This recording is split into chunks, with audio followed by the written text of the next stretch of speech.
This content is for informational purposes only. You should not construe any such information or other material as legal, tax, investment, financial, or other advice. Nothing contained on here constitutes a solicitation, recommendation, endorsement, or offer by Draper Goren Holm or any third-party service provider to buy or sell any securities or other financial instruments whatsoever. Hey everyone, it is me. We are here. Joseph is here too. Say hi, Joseph. Hey, what's up? Boom, boom, boom. We're recording. Good morning, everyone. Hey, everyone. Hey everyone. Hey everyone. Hey everyone. I am recording this on the computer now. Hey everyone. Hey everyone. Hey everyone. Hey everyone. Boom. All right. It says it's recording. Boom, boom, boom, boom, boom.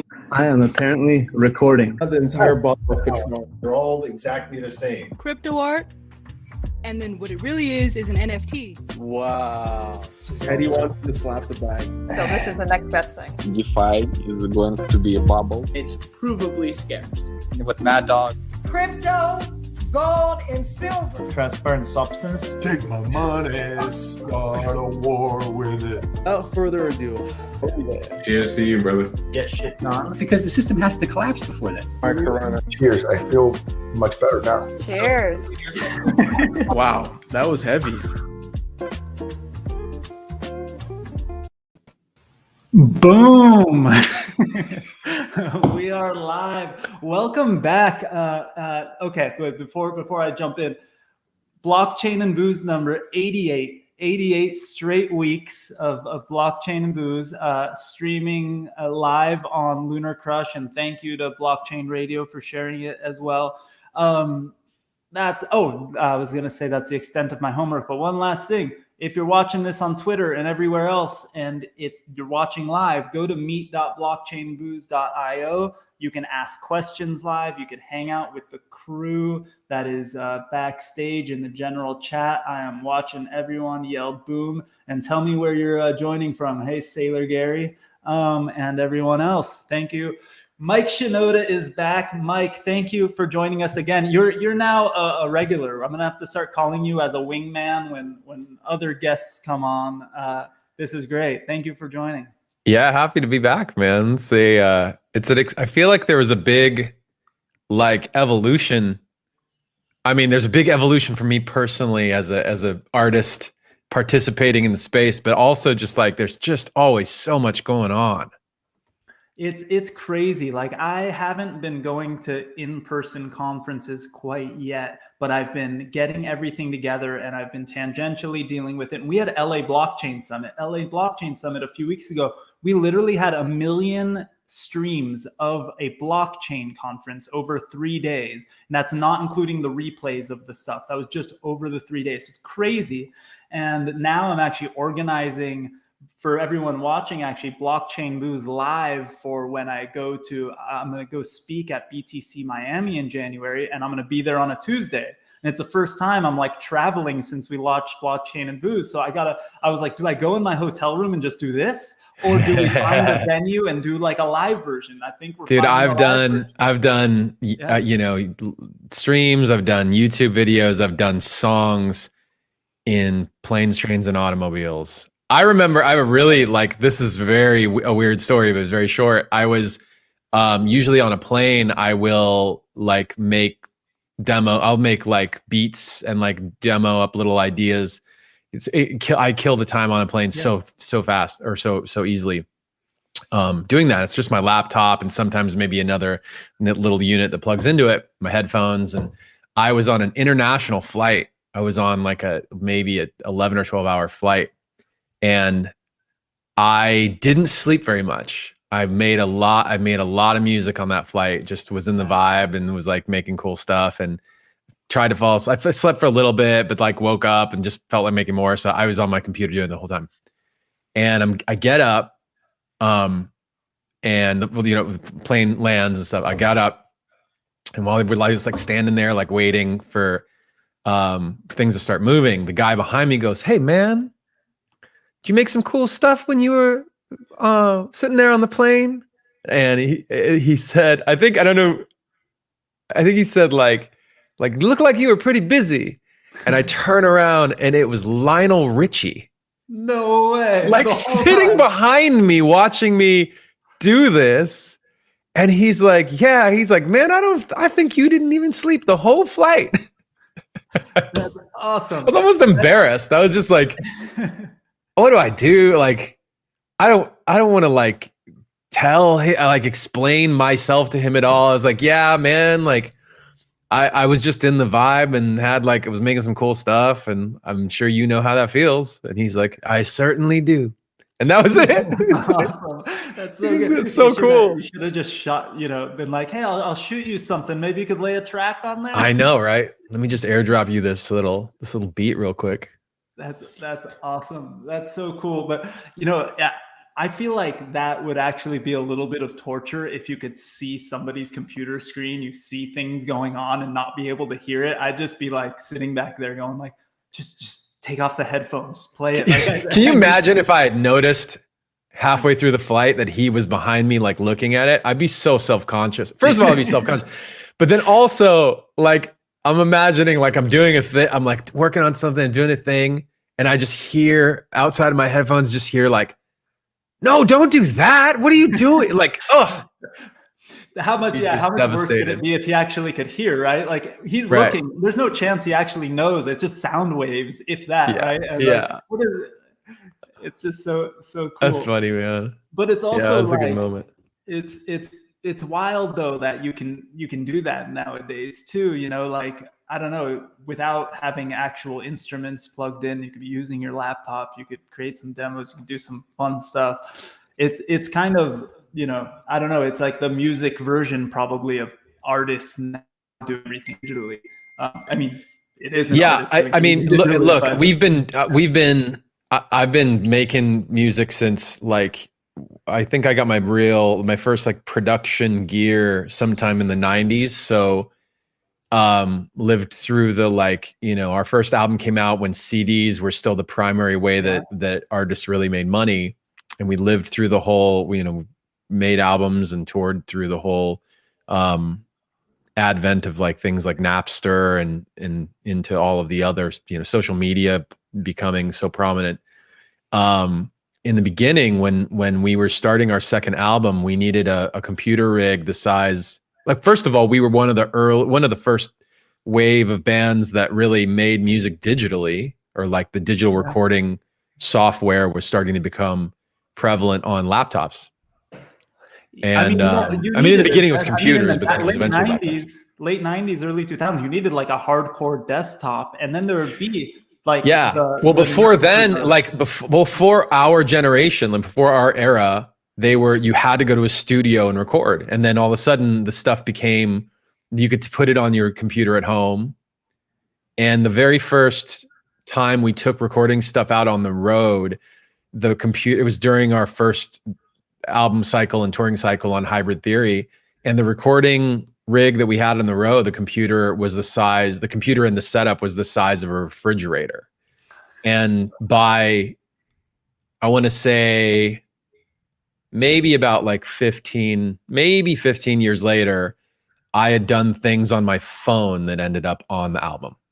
So, and I feel like talking to, in the context of this conversation, like things do move so fast and snowball. It's so, you forget how like hard it is in the beginning to do certain things, to like have an idea and want to like cobble together a project for people to hear or see or consume or whatever. And at a certain point in time later, it's like, it's so easy that you can't imagine how hard it used to be.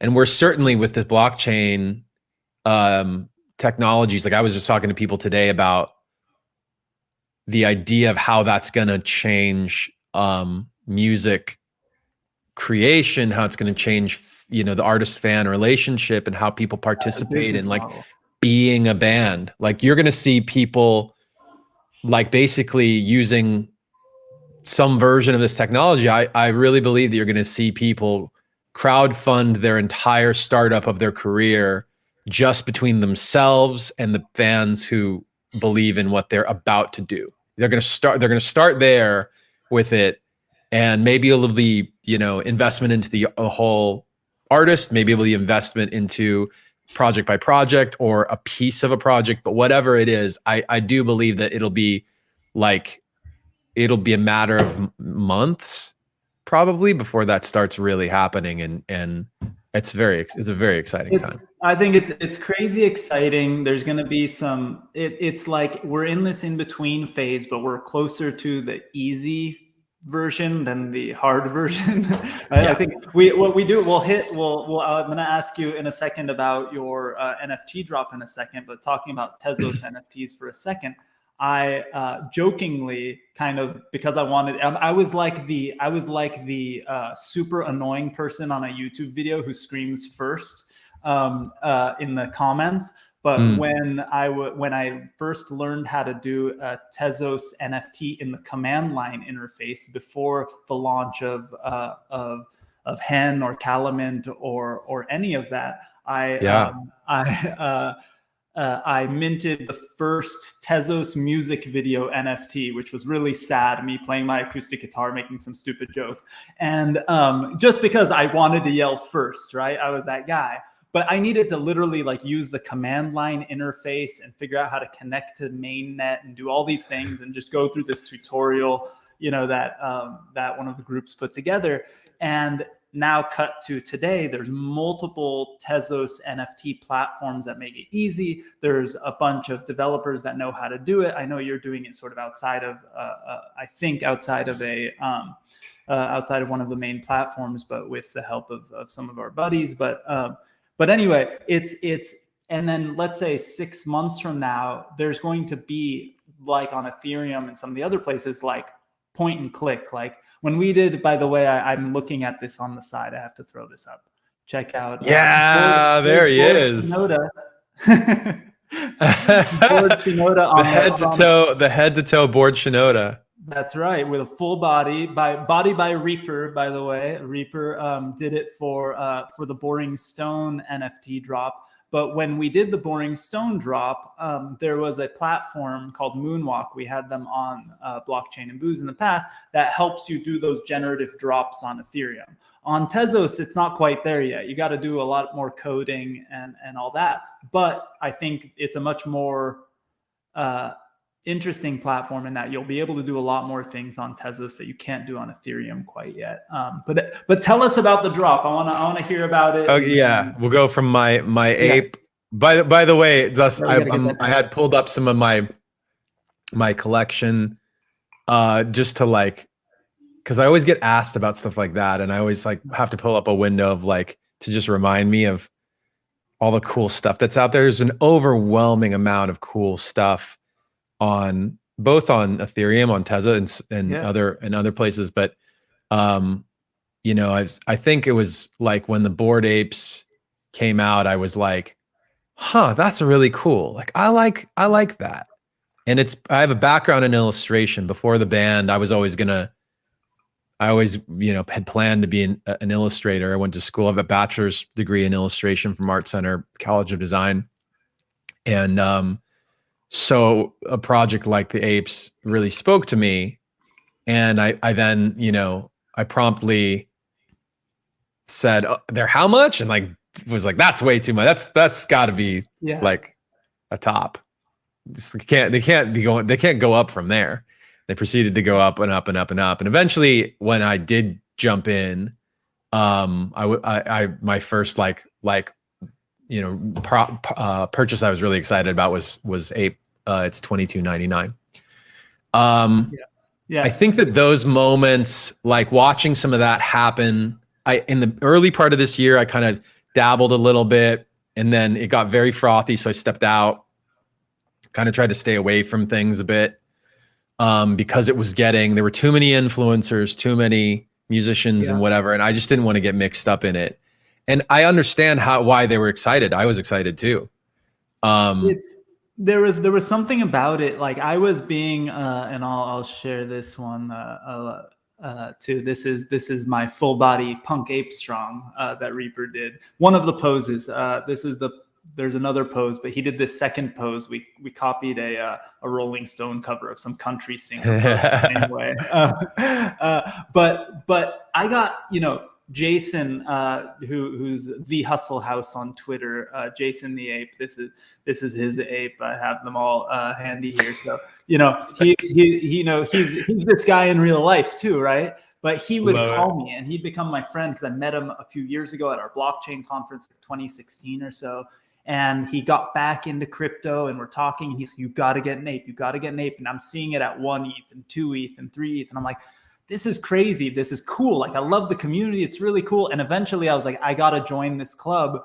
And I thought it was the craziest thing I ever did. That's how I felt too. So what I learned from that journey, though, is I tried to be very intentional about separating the parts that I liked, and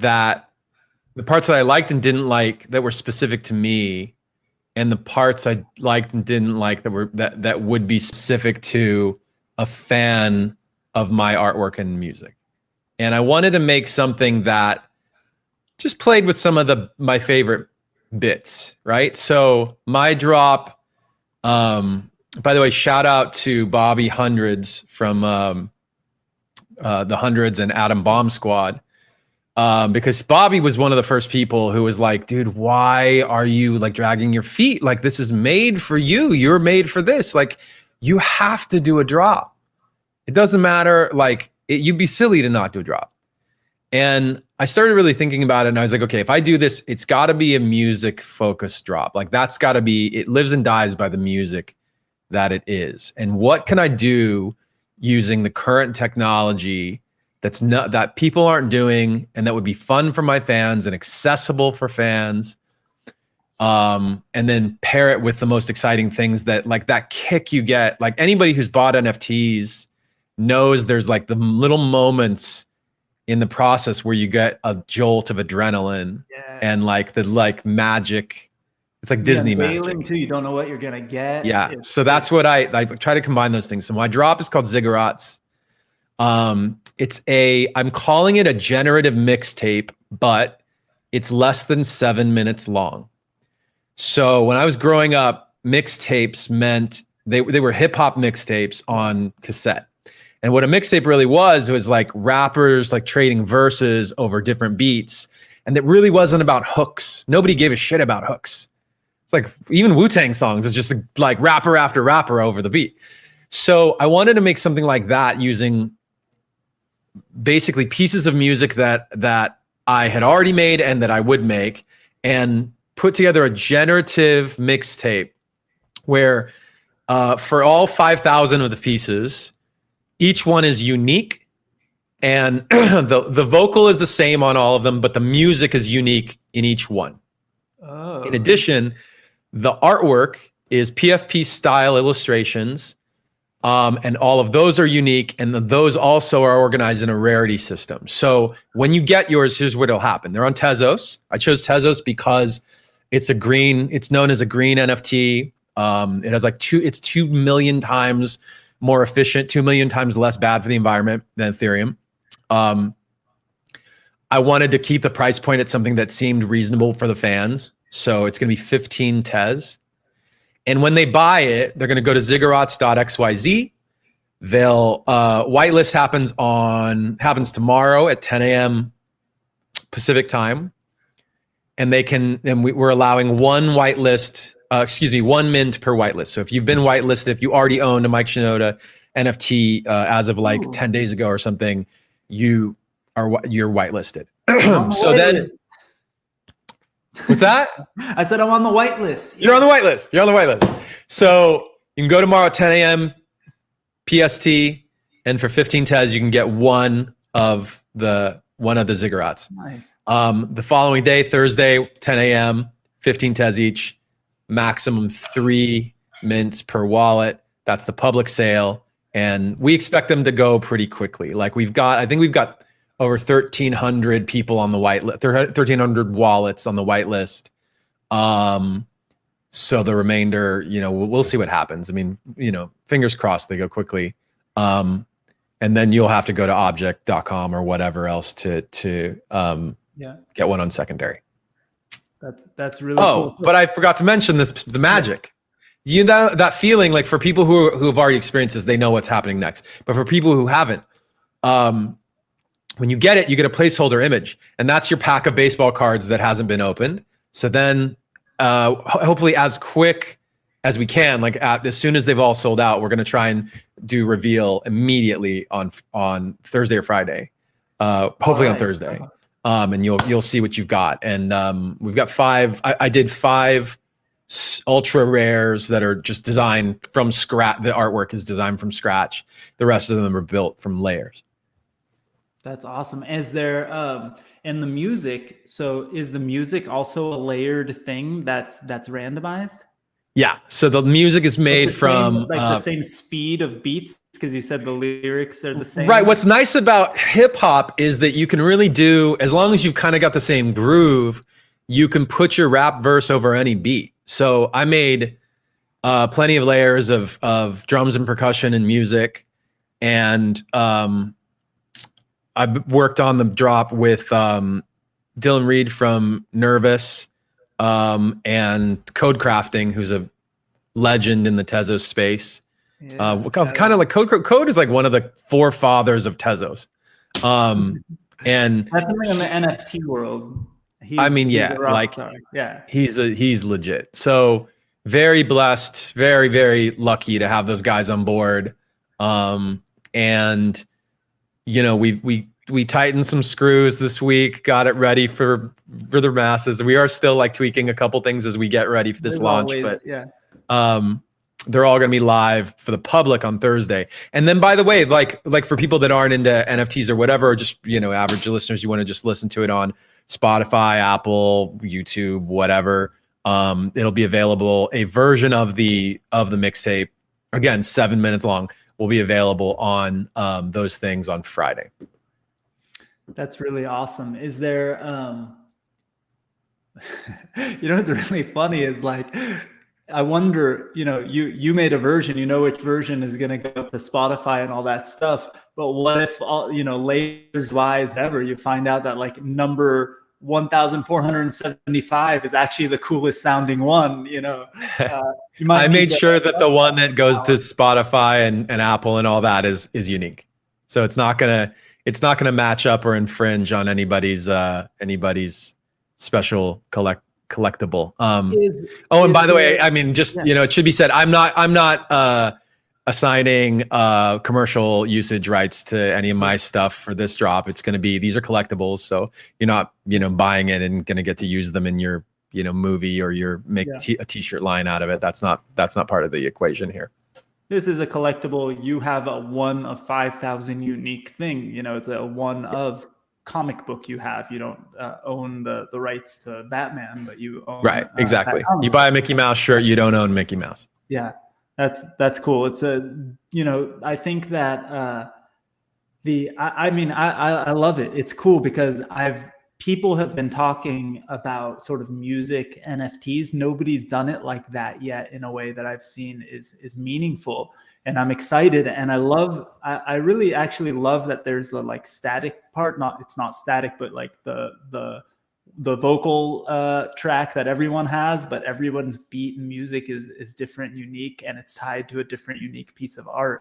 It's really cool. Is it rendered as a video, or is it sort of an art and then a separate audio file?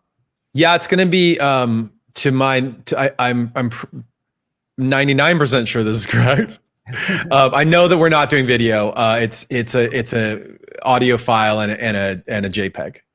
That's really cool. And I was actually an earlier iteration of this was to do video. Excuse me, but we're not ready for all that.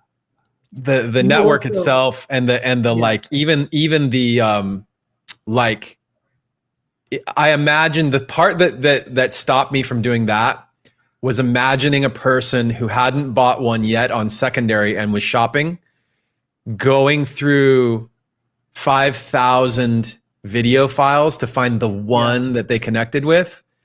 And it's clunky. I didn't like that idea.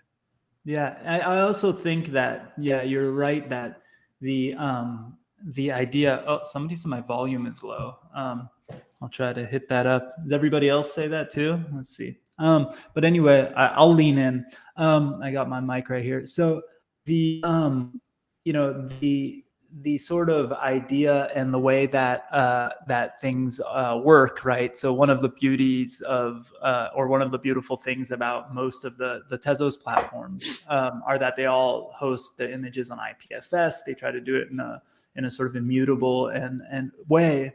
And IPFS has its limitations in terms of quality and not exactly quality, but it's more like performance in terms of speed, right? If everything is being hosted on all this decentralized network, you're not going to get the streaming quality of Netflix, right? And so if you have these high quality videos, they'll also load slowly and the user experience will suffer greatly. Or if you want them to load faster, you have to degrade the quality of them. Yeah. And a JPEG of the same quality, but sort of streaming for 8 minutes long would be a huge file, even if it's not moving much. And then you'll end up degrading the quality of that and the audio, and that's not cool either. I mean, as they are, without, I'm actually pulling up this folder of some of the test files, as they are, just the audio alone, which is MP3, is 6.5 megabytes. Yeah. So it's like, you want the experience of browsing them and like finding the thing that you connect with. I mean, there's something like kind of like, you know how like, this is gonna get really weird. Okay, I'm gonna say a really weird thing right now. You know how like you hear about in there's like a tribalist connection to different like animals in some tribes, or like different ideas, like people get there in like some indigenous communities, like people do like a ceremony and they connect with a specific spirit animal, right? Like there's like, I personally feel like a version of that sometimes when I'm shopping, when I'm looking at a collection and I'm like looking for the one that I want to buy. Yeah. Like if you're just looking for a super rare one, then you've got like a limited, handful. But the ape, yeah, that's a good example. Like I was like, you know how long, dude, I want to.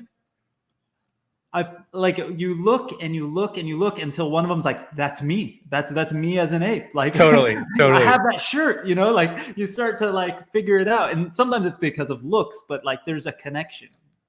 Yeah. I don't know what I didn't have very many, my stipulations, like my list of things when I was buying one of those, or like, what did I get recently that I was like, I got a couple of Dead Fellas. I got a couple of Fluffs. I got a couple of the Littles. And I was really like, which one is like, which one do I connect with? I've moved away from it looking like me. Now it's more about like, what's the vibe? I don't know. So I feel like for some people, it's going to be a little bit of that as they check out my collection. It'll be like, mine are even less. If you go to ziggurats.xyz, that's ziggurats.xyz, you'll see a few samples of different images. There's no music on there. I mean, it's not that, the thing is not that long, so I didn't want to give away too much of the music. But I did show a couple examples of the art, and yeah, like you're good, they're like, they don't have like human skin tones. They don't have like, in a lot of cases, they don't even have like what would resemble human features. So cool. People are gonna, it's gonna hit people different ways. That's what's fun about all these projects. It's it's different artists, it's different things. Like what really drives me nuts is like the really derivative projects that look, either it's like another thing like the thing. Like I want people to get creative. Like when the crew was putting together Boring Stone and talking to me about that stuff, it wasn't like, hey, we're going to take the apes and it's going to be the apes. It was like, oh, look at Reapers doing these full body things. We're going to have these headlines. We're going to do something different, but utilize the ape kind of IP and have some fun. And that's not super original, but it's totally different than what we've seen. And then, but there's so many of these like redundant campaigns where it's like, oh, it kind of looks like that Cool Cats thing, or it's like another punk thing that's pixelated. Okay, how many of those can we have? And it's cool to see something like that, like through the lens of an artist that's actually doing some art for that they think is cool versus what they think other people might think is cool. Or like what, hey, that sold a lot, I could sell a lot. Yeah, yeah, for sure. And there's like, I love, one of the communities that I made sure to like do like a little promo whitelist thing with was Daily Craze on Tezos, because I love his artwork, and it's just like, to me it doesn't look like anything. Like it's related to like glitch art, but it's so, every time I see it, I know it. Like he did some art. Yeah. He contributed to a drop on Ethereum called Woody's, and which, by the way, looks fantastic. And the moment I saw the ones that he had put some signature stuff on, it was like, oh, I recognize what that is. I know who did that artwork. That's cool. But to me, it's like, it reminds me of being back in art school and seeing people start to develop their own individual style. You do oftentimes, as an artist or musician, you do start by imitating things that you love. And hopefully you grow to a point where you riff off of that and you depart from that point and take it to the next place, or even get it to a completely innovative new place. Like for me, some of my favorite artists, you can see, and I think you can see in some of the work I do. Like I love Keith Haring's work. I love Murakami's work. But there's also some like really lesser known street artists that I love, like Phil Frost and Twist, whose real name is Barry McGee. I mean, that's some of my favorite artwork. So like if you see those and you see my stuff, you go, oh, I can see how like you came from that world. And then I just kind of went my own direction with it, I think. I mean, I love it. That's the point, right? You want it to be unique. You have your own following with music and art, and you do all the Twitch stuff. Like the fact that you do those sessions on Twitch where you produce like a song or a beat like during a session is just so cool, and it's its own beast and its own cool thing, and it shows just how good you are at your craft. And I just think having something that's unique like that and uniquely you is so cool, right? And it's fun that it's on Tezos. Everybody knows I'm a huge fan of Tezos and all that. Even pre all this stuff, I've got a lot of shit from for some of the community, but I think it's coming back to show them that we're all right. So it's all good. I'm gonna tell the community really quick, if you're watching, I know there's a ton of people watching this on Twitter and YouTube right now. If you're watching there, feel free to come to meet.blockchainbooze.io. You can hang with the community. Later on, you can turn on your camera and hang with people at tables and have some fun. But most importantly, you can throw in questions in the Q&A for Mike, and I'm gonna jump into there in a minute. Actually, a couple people threw a random question just saying what's a ziggurat or ziggurat, right? I say ziggurat. Okay. And it was inspired by, well, they were Mesopotamian temples, basically. They were layered temples. I loved the sound of the name. Like first of all, it started with, okay, these things are made from layers. There's something like ethereal about the characters that I was drawing, like something like they felt like sci-fi characters from another world, right? Yeah. Because it was very intuitive, like the way I started drawing them, just kind of sketching out faces and different things is what it ended up being. And I was looking for a name of what to call it. What I like, one thing, that backstory to ziggurats is that it like they're Mesopotamian temples. It was tall and layered, and they believed like the gods lived at the top of the temple. And it took a lot of, obviously, like a lot of care and effort to like build one of these things. So like, I thought that was in reference to the way this was put together. I think one thing that I'd mention is that some of the pieces, like some of the lyrics, some of the beats are years old. They're actually it's built on a collection of things that I've like created and made and like even thrown away over time, and said like, no, I can't make this work. Like, it's not a song. And then I realized, oh, that's because it's like it's got some really good parts. The parts are where the gold is. Like, that's really what it's all about. So I use the parts. And I also just like on a very like, maybe this is a little trite, but I like the idea that that ziggurats could refer to like one thing, like a mixtape, but it could also refer to multiple things, like each of them is a ziggurat. Yeah. So that kind of like all those things put together kind of, I think, are the reason that I gravitated towards the name. Like with anything art related, like part of it is just intuition. Like what feels good to you. I love it. I mean, it's so cool. I'm gonna jump into some of these questions. I don't know who this is. Malicious Sheep said, "Decentralized civilizations for the win." But that's funny. So. Okay. So here's something that somebody asked. I kind of saw the potential answer to this on the website earlier when I did my little bit of research, but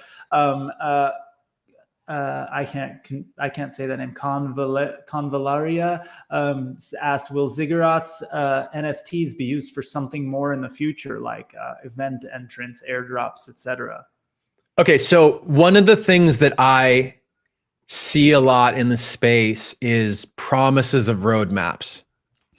And even, by the way, I was talking to, many of you guys know RAC, Andre. I was talking to Andre is one of the people that like from the very beginning, like I've known him for years at this point, and we just kind of like would occasionally cross paths and shoot messages back and forth. Like, have you heard about this thing? Like, you're a smart dude. Like, we just bounce ideas across. He did a few remixes for Linkin Park as well. And so we've done some creative work, some musical work as well. I was speaking to him today about this. I was like, like the thing that rubs me wrong about DAOs and social tokens is that it's almost like people stocks. Like there's this open-ended expectation that you're going to keep, that like the number's going to keep going up. Like, you're in charge of making my number go up, man. Yeah. Like do something. And I was like, how do you feel about it? He was kind of giving me his, I don't want to paraphrase or like, I'm afraid I'd mince like his words or the meaning of what he was saying, but he was giving me his sense of what that is. And what I wanted, that kind of reaffirmed my position on this drop, which is that it's a project. Like it's I don't want to commit to a huge roadmap of like utility and we're going to do this and then we're going to do this. Because this space, like look at like what you're talking about on Blockchain and Booze this week versus last week versus 2 weeks ago versus a month ago. The space moves way too fast. Like I can't tell you what anything is going to look like in a month.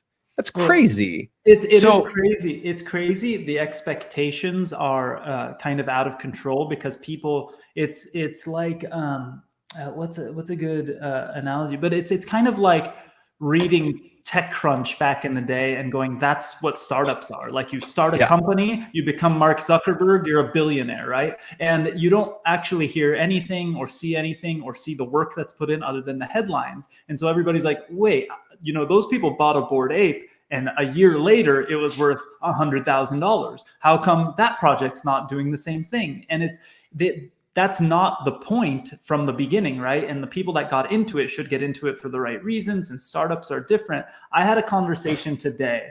My full-time job, by the way, I kind of say this at the end usually, but my full-time job is as an investor in startups in the space, right? So we see the Draper Goren home logo in the corner. That's my company. That's my fund. And I actually had a call today with one of our investors. So, it's not my money I'm investing 99% of the time. I'm investing other people's money. That's my job, right? And one of the calls I had today was actually with a couple of our investors who are interested in investing in some of our companies. And they're asking me why I invested in the companies. I'm talking about the founders. And because we're early stage, we're crazy early. A lot of times we're the first check into companies. And so I'm talking to about the founders 90% of the time. And I was talking to them, and while talking to them, I'm always setting the stage and explaining to them no matter what they tell me they're going to do in 6 months or a year from now, it probably won't be that.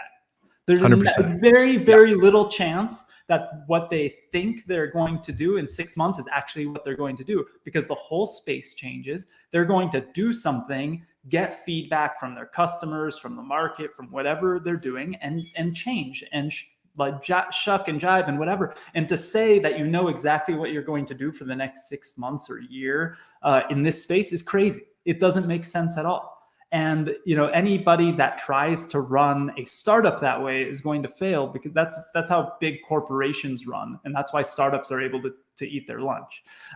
So it's just not going to work. So I loved seeing that when I went on your website, where it said, like, there is no roadmap. We're going to let this naturally, I'm paraphrasing, naturally grow and see what happens. Yeah.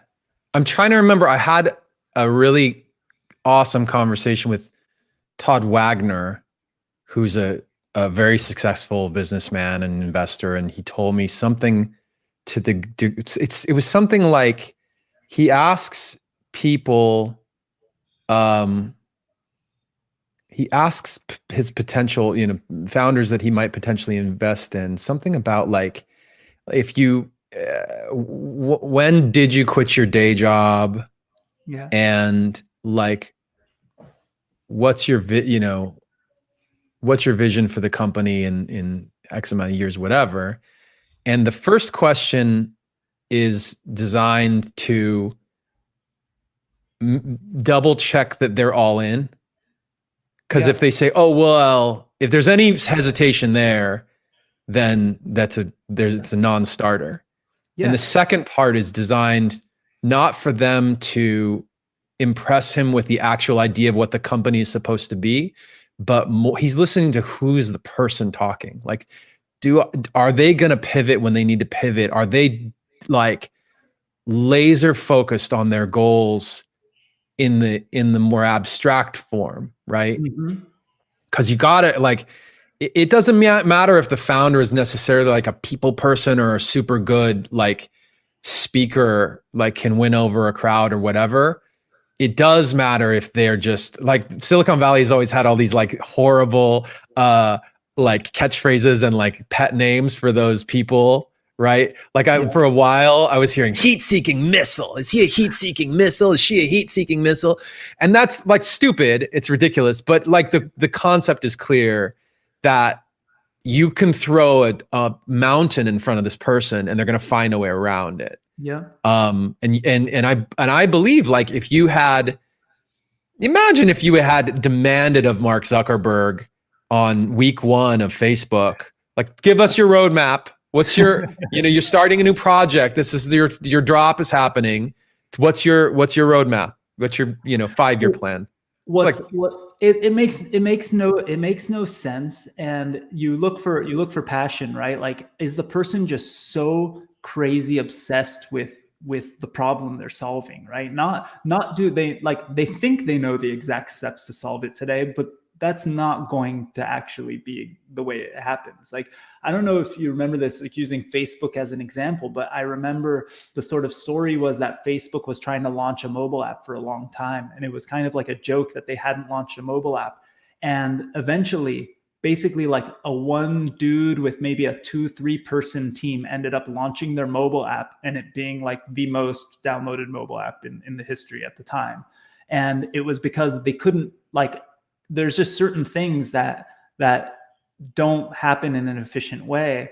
And I actually, and you don't need the whole team. You don't need the certain steps. You need, obviously, with a product, you need to have some kind of map of what you're going to build, but you don't have to do it in the way that everyone thinks is the way. And throwing more bodies at the problem doesn't always work, but that is kind of the old school mentality of how to get something done is throw more money or throw more bodies at it. And it's not how I wonder, it makes me wonder if one of the fundamental differences between the way that you would build things in software, like, basically you'd build, like, in the last 10 years, you'd build an app where, like Instagram, for example, is a winner of a concept, because all the value, you just have to provide a sandbox for people to play in. Like all the value of that app is lubricating the points of entry for people to get in and put great content up, and then point them at one another. And it's visual, it's stimulating, it's photos, it's video. Eventually originally it was just photos, then it was video. It was like, okay, now we just got to build more and more social around it. But they only needed like 20 people to do that. Yeah. And I wonder if this next version of, like, one thing that this space really enables is the speed, like the transfer of, because there's this transfer of value that's now enabled, and verifiable rarity. Like, oh, I own this one of one piece of data, right? Or this whatever you own. You're tokenizing all these things. I wonder if the magic of this moment is that the communities actually can build really, really fast. Like huge amounts of people can get organized around a concept or a project and make something incredible very quickly. I saw, I've been watching a lot of the play to earn space. Yeah. And between the various dot games that have happened in the last 2 weeks, if you've caught like Wolf Game, or what's another game that happened this week? This week, there was one that was similar to Wolf that was kind of a derivative of Wolf in like within a week. I was just texting with the Boragisoan guys about it. I missed but it. I've been holding a project called Ether Orcs, which is also play to earn. Some of their team members spun off of Anonymice. And they're doing it differently though. They took good elements of what that was, and they've got some super, I can't even wrap my head around. I don't know technically how they're achieving some of the things that they're achieving, because I just know as a stupid user who can't code that their game is doing things I've never seen any blockchain game do. It started with a completely on-chain RPG where you could do all the elements of the game like by interacting with the contract, and then next thing I knew, the community had built GUIs around it. They had built marketplaces. They were designing characters. They were suggesting animators. And within a few months, they had this massive community that had built, like, they're currently like they had a huge announcement huge to us in the community that they're going to start doing basically like PvP battles between orcs, which they've got it's a completely different thing than what I thought it was going to be in the beginning. And it's Polygon, so it's like costs nothing. Yeah. So these things move quick. Like they're creating communities around these things that are crowdfunding an idea and getting to like a really good end of chapter one. This is the first, like, I don't know what you want to call, like, season of our idea. They're getting there so efficiently and so quickly. Fast. I mean, I tune in and out of some of these communities, right? So I hung out with the guys doing the one that just did really, really well. Now I wanted to give them love because Agrode, as a founder, was on. It's a game. Splinterlands. I came in and out of Splinterlands at the beginning. Then I kind of played with Gods Unchained and stuff like that at the beginning. And then I love Gods Unchained. Really interesting.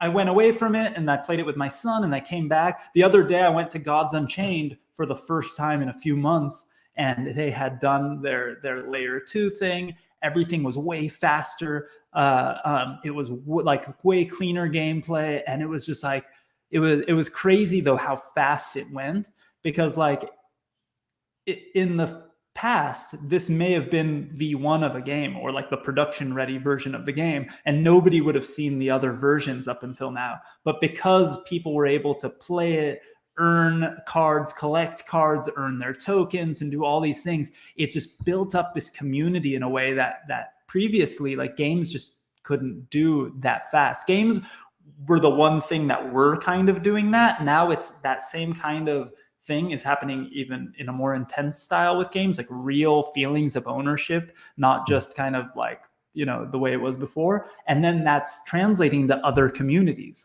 like these startup communities like DAOs. I had a great call today with Prime DAO, and full disclosure, they're one of our portfolio companies. I say the word company, they're not even really a company, right? They created a DAO, and the whole purpose of the DAO, to me, it was like almost an educational experience working with them a couple of years ago, and now it's turned into even more. The whole purpose of their DAO is to create frameworks for DAO to DAO relations. And they gave me a presentation a couple of years ago that literally was showing, like, I remember it was I think it was the Nissan org chart of all of the companies they own and all the people in charge, and how it spidered out into like the most crazy spider web of org charts. And they're like, the future of DAOs has to enable those kind of relationships between companies and organizations. Otherwise, they won't be able to compete with those worlds, with the centralized world and all this stuff. And they basically have like partnerships with all of these DAOs, with all of these different decentralized organizations to create more cohesive relationships between them, so that my DAO can interact with your DAO and have like a business relationship that then could have a third party that's in charge of governing the partnership between the two organizations. Oh, it's so cool. And it's like, it's the most like, in a way, it seems like obscure and crazy, and they were like years ahead of their time, but it's just the smartest people in the world. And then you start thinking about it, like, will that actually, like, they're literally going to launch a thing where the pools of the partnership sort of tokens, however it will work, will actually have groups that can govern how the relationships will move forward, right? And it's like, it's so like, it just takes everything on a whole new level. It takes ownership to this whole new level where like, we really aren't going to work for anyone that we don't want to sort of work for, and be a part of any organization we don't want to work for. And you can start taking things to that crazy level of like, I don't know, if a couple of years ago, people were saying this, but I didn't totally believe it. Like actual, belonging to sort of almost like digital governments, right? Like, what if I don't like what my government is doing in my country? Could I subscribe to like insurance that's sort of in the cloud? Like, can I be a digital citizen of this thing that's not, has nothing to do with geography or borders. It's just choice, right? Like, I pay sort of a tax to be a part of this organization that takes care of my healthcare, my insurance, my this, my that. Like, it's totally like this. It sounded like crazy, obscure idea a few years ago, but it's not that crazy. Like, I don't know, the crypto space, for the first time, people are leaving their hometowns and their countries to live wherever it makes more sense for them, because we live online all day long, right? Like, it's just a weird.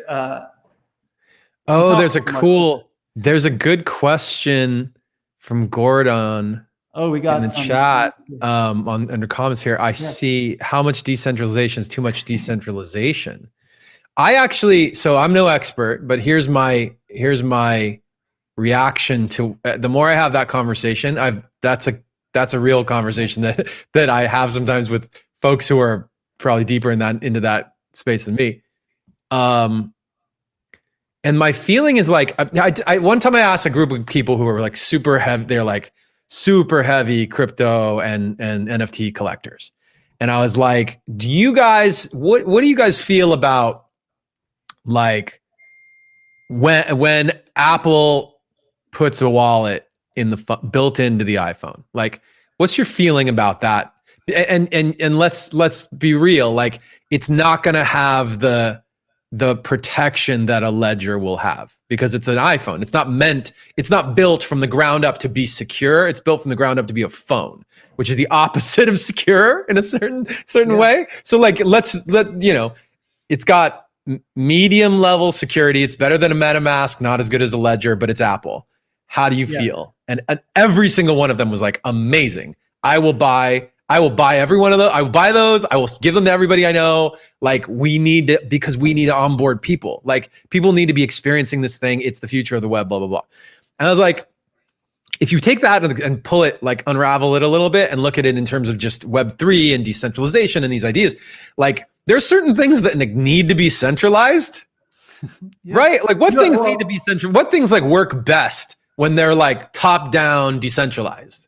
I mean, top down centralized. Well, think about this. I don't tell. I did a local TV appearance earlier. I told you about. I told everyone to buy some Bitcoin on Coinbase or FTX or Gemini. I didn't say go get a hardware wallet. I didn't tell them to do because with sort of great power comes great responsibility, right? Like it's so easy to lose a private key. It's so like way easier to lose a private key than to call a centralized authority and say I got locked out of my account, right?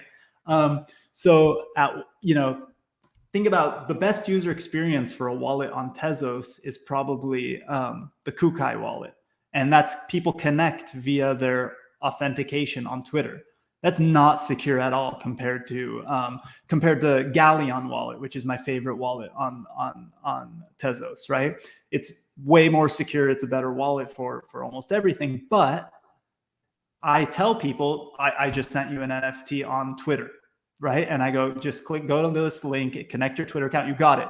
Once you have something valuable there, put it somewhere that's more secure, please. But at least it's the user experience that we're talking about. We can't make everything so complicated and crazy in the name of security, because then we lose the user experience.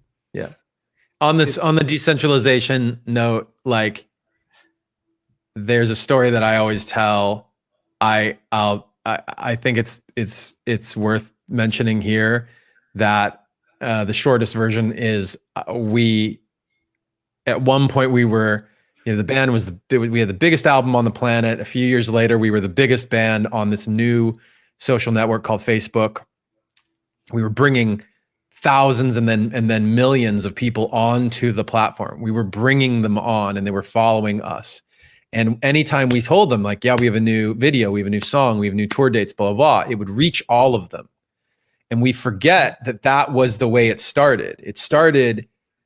The format used to be, if 1,000 people follow me and I tell them something, then 1,000 people see, assuming they go on the platform, all 1,000 of them see my post. And then eventually, and then the next album, we wrote another album and then went to our managers and said, okay, let's talk about our marketing on Facebook. And they were like, oh, we have some bad news. They don't do that anymore. We were like, what are you talking about? They're like, well, they changed their policy. You have to pay to reach your fans. We were like, we have to pay to reach our fans? We have to do what? How much does it cost to reach our fans? And they were like, unfortunately, as like the biggest band on Facebook, you have to pay the price of a Super Bowl ad every single time you want to reach all of your fans. And we were like, we were furious. But like, if you haven't experienced that transition of like, oh, you had a thing that seems so obvious to have, and now it got taken away, then you forget that the value of the thing, right? The people who are growing up now, or maybe they're too far removed from the idea that like, yeah, when you have followers, like you should be able to contact them all if they've opted in. You want to contact them all. They've all said they wouldn't want to be contacted. So that's a part of decentralization that I feel really strongly about. That, I mean, can you imagine if I made an NFT that I wanted to airdrop to all of my wallet holders? They'd be so happy. I'd be so happy to give it to them. And if somebody was standing in the middle and being like, wait a minute there. Yeah. Hold on a second, buddy. You think you're going to just airdrop that NFT to all these people? You got to pay us some money. Well, that's crazy. That sounds crazy right now. Yeah. Well, there was a debate. Here's something the Bored Ape community. We got to finish up. I want to be respectful of your time, but the Bored Ape community. I had an ape sort of takeover a few months ago on Blockchain Booze, where I had like 5 or 6 apes on, and we're having some fun. And I decided last minute I wanted to learn how to do it, to be honest. So it was just like I had a bug up my ass. I was like, I want to learn how to do an airdrop on layer 2 on Ethereum. So I figured out how to do a drop on Matic. And I airdropped every single ape holder the image for the blockchain. And I said, hey, hope you can make it, whatever.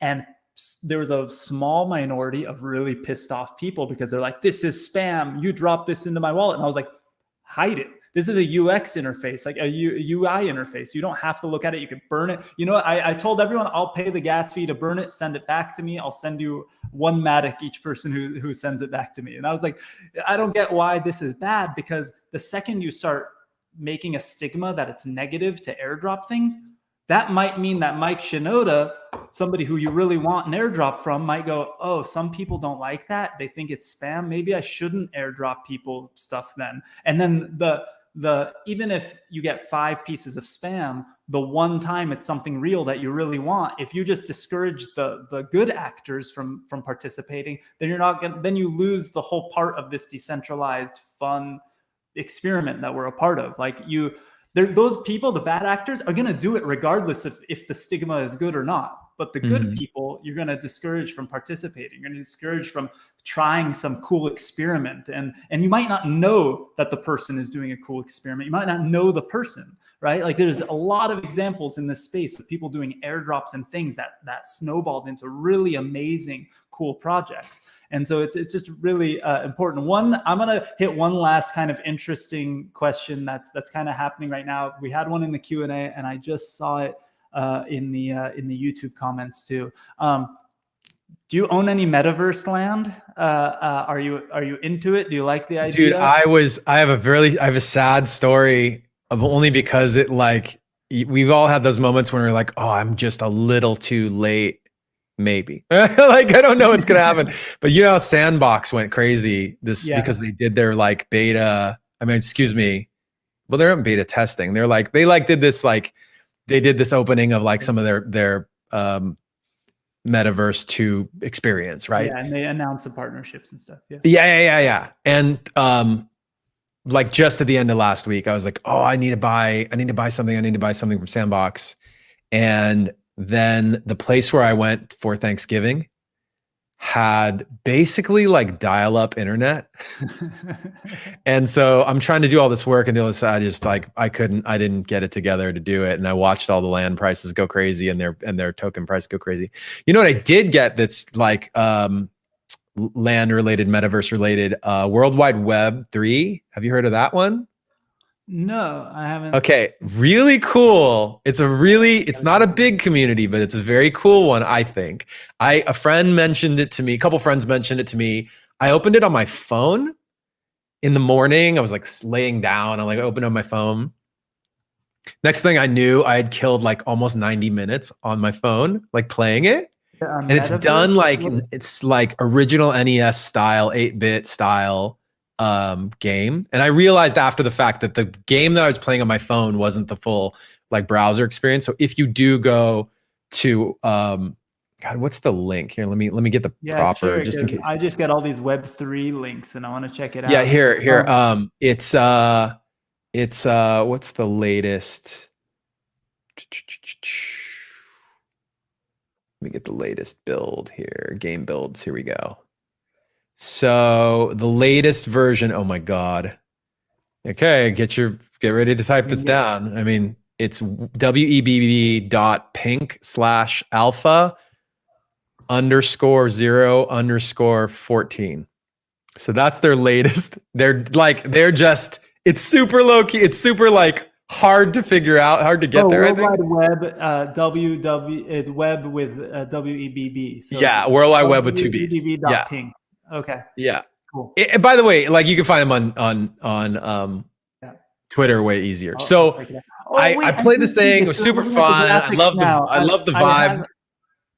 But I ended up buying. They did have an apartment sale. They were selling small, medium, large apartments and a penthouse. And I did end up squeaking out a small apartment. So nice. And I popped into their Discord and I was like, okay, so like we're gonna have to have it's gonna be pretty tight. We're gonna have parties at my place. And somebody else was like volunteered their penthouse for a party, an in-game party at their place. It's fun. Like that type of stuff, like it's gotta be fun. Like you're not gonna, I don't think it's something we, go full Ready Player One and live in. I think it's like you visit and it's fun. I actually have more fun in those things in sort of the laptop or phone iPad interface versus like, let's put on a whole headset and do a thing. I enjoy it more that way. I will say that the Boring Stone community bought a couple plots on Decentraland to build a clubhouse and stuff. And I got sucked in, and the plot next door to them was for sale. So I bought it and started building with my kids. And by the end of the week, I ended up buying 5 more plots of land that were connected to each other on a different part of the metaverse, just because I got sucked in and I got into the fun part of it. And I just went, you know what? If it is actually rare, or maybe it's not, I don't know. In the future, I don't know if this will continue to be worth what it is. But, in my mind, I also went like, I just got the ENS airdrop. I just got this other thing that I participated in that kind of went crazy. And I never take those kind of fun free wins and put it in my bank account. I always roll it into something new that I consider sort of education for myself, because that, I think, is long-term why I keep getting these airdrops and participation sort of, rewards. But okay, before we leave, I want to give you before we do that, just real quick, somebody's asking for links. Go on Twitter and go to worldwide_web3. That's the easiest place to figure out how to get into that 8-bit one I was talking about. Yeah, and it was web. I'll put a link in the, if you're at meet.blockchainbooze.io, I put a link in the chat room there that everybody's at. It's web.pink.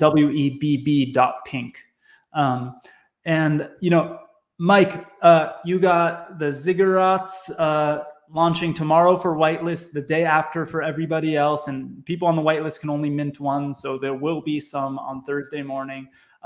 What's the time? Did you say 10 a.m.? 10 a.m. Pacific time. Okay. And I'll share the link with everybody in the chat too for ziggurats.xyz, right? That's right. Cool. And what else? You got any other plugs? Anything you'd like to mention before we sign up? I mean, I'm always like, I've a lot of the last couple of years has been like kind of like research and development, like just playing around with different ideas, experimenting with things. And I feel like that's, because this is the time to do it. Like I'm at a point in my career where the experimentation is the most exciting thing. And the community is really, like there's layers to the onion, right? Like the tightest inside community is very fanatic and awesome. And they're supportive and trying to help. Like they want to build, like they want to be a part of something bigger, which is like always such a special kind of feeling. I was just finding out today that we've got a bunch of really great NFT photographers in my Discord that were like, I think 6 months ago. I'm really excited for, like, I've bought in the past just friends and random people black and white photography on Rarible and whatever over the years. But I'm excited that like I'm seeing a trend just in the last few days, especially on Tezos. If you follow those threads and stuff, a lot of photographers lately, and I'm excited for that. I think that's an art form people need to support. And I love, exactly what you're doing it excites me so much, because you're taking a community and you're amplifying it and you're giving them more, more to do and more to participate with using, what the rest of us have built our careers and lives on. So I appreciate you. And thank you, Mike, for joining us. And for everybody joining, I will throw out that I mentioned earlier at BTC Miami in January, I'll be speaking and we'll do a Blockchain Booze live. And for the Boring Stone holders who come to that, we're going to do something special. You're going to be able to win something, a real life thing that Punk Ape Strong might bring to the party. So that's going to be fun. We'll have a lot of fun. It'll be really great. I appreciate all of you for participating. If you're here, if you're not on there, one last call for go to meet.blockchainbooze.io if you want to turn on your camera and hang out with the community when we're done. Thanks, everyone. Mike, I appreciate your time. I appreciate you. Thank you so much. And I'm stoked you're doing it on Tezos too. Just throwing that out there, an extra little love for the Tezos community. Absolutely. Thanks, man. Thanks. All right, bye.